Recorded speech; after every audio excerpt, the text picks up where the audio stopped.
सुंदरपुर गांव में एक औरत अपनी बहुओं की परीक्षा लेती है और वे सब उसकी परीक्षा में फेल हो जाती हैं। इसलिए वह उन लोगों को कैदी बनाकर कैद खाने में कैद कर देती है पूरी ज़िंदगी के लिए।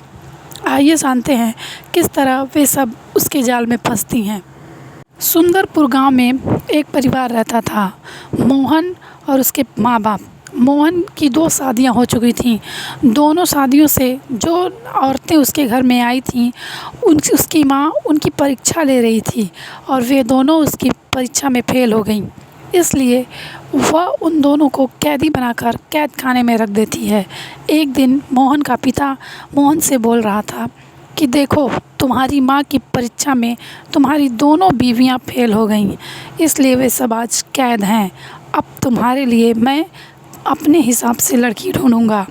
तुमने खुद से पसंद करके शादी की थी और वे सब फ़ेल हो गईं, इसलिए तुम्हारे लिए अब मैं लड़की ढूँढूँगा। इतना कहकर वह घर से निकल जाता है और जंगल के रास्ते पर चल देता है। चलते चलते उसे बहुत ज़ोरों की प्यास लगती है। उस जंगल में ढूंढते ढूंढते उसे एक झोपड़ी दिखाई देती है। वह झोपड़ी के अंदर जाता है और देखता है वहाँ एक सुंदर सी लड़की मटके बना रही थी। वह बोलता है, बेटी क्या एक गिलास पानी मिलेगा? मुझे बहुत ज़ोरों की प्यास लगी है। वह बोलती है, ठीक है, अभी लेके आती हूँ। वह साफ़ सुथरा पानी गिलास में लेके आती है, पर उसमें कुछ तिनके डाल देती है। यह सब वह आदमी देख रहा था। वह सोचता है कि यह तो एकदम साफ़ पानी लेकर आई थी, पर इसमें इसने कुछ तिनके क्यों डाले? तो वह सोचता है, पहले पी लेता हूँ, फिर पूछूंगा। वह घूंट घूंट करके तिनके हटा हटा कर पानी पी लेता है और फिर उस लड़की से सवाल करता है, अच्छा बेटी बताओ, तुमने तो साफ़ पानी लाया था और फिर यह तिनके इसमें क्यों डाले? तो इस पर वह लड़की बोलती है, आप काफ़ी देर से धूप में घूम रहे हैं और आपको धूप की वजह से बहुत ज़ोरों की प्यास लग गई। अगर मैं आपको साफ़ सुथरा पानी पकड़ा देती तो आप एक ही बार में गटागट करके पी जाते और आपकी तबीयत ख़राब हो जाती।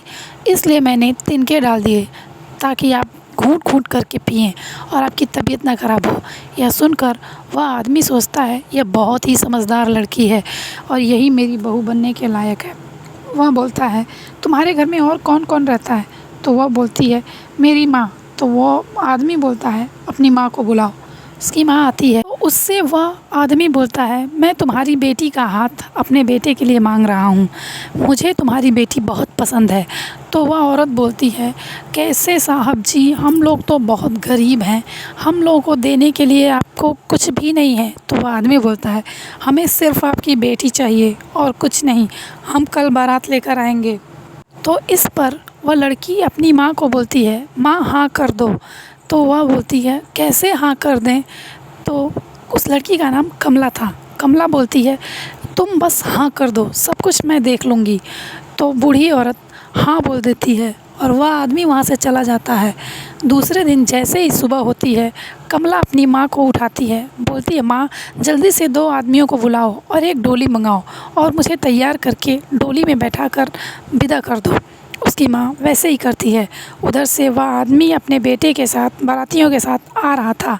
आधे रास्ते में कमला उसे मिल जाती है।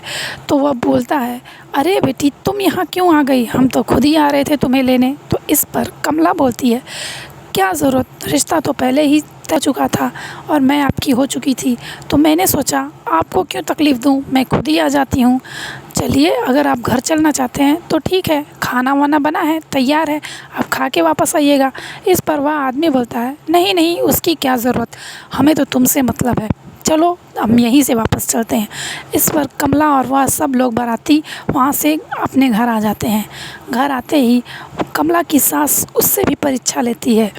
वह एक अंधेरे कमरे में उसे लेकर जाती है और बोलती है कि तुम अंधेरे की माँ को मार डालो।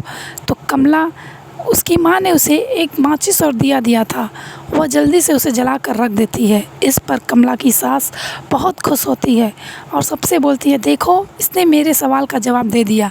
इससे पहले जो 2 आई थी वो लोग तो डंडा उठाकर इधर उधर मारने लगी, बेवकूफ़ कहीं की। यही मेरी बहू है और यही मेरी असली बहू है। चलो बेटी खाना खा लो। तो इस पर कमला बोलती है, हाँ खाना तो ज़रूर खाऊंगी, पर आपने उन दोनों को जिसको कैद किया है उन्हें पहले आज़ाद कर दो। तो उसकी सास बोलती, नहीं बेटा ऐसा क्यों? तो वो बोलती, नहीं, वो लोग जितना दिमागदार थी उतना ही दिमाग इस्तेमाल किया, अब मेरे कहने पे उन्हें आज़ाद कर दीजिए। इस पर कमला की सास उन्हें आज़ाद कर देती है और तीनों एक साथ खुशी खुशी रहने लगती हैं। कहानी ख़त्म हो जाती है। अच्छी लगी लाइक, कमेंट और सब्सक्राइब कीजिएगा।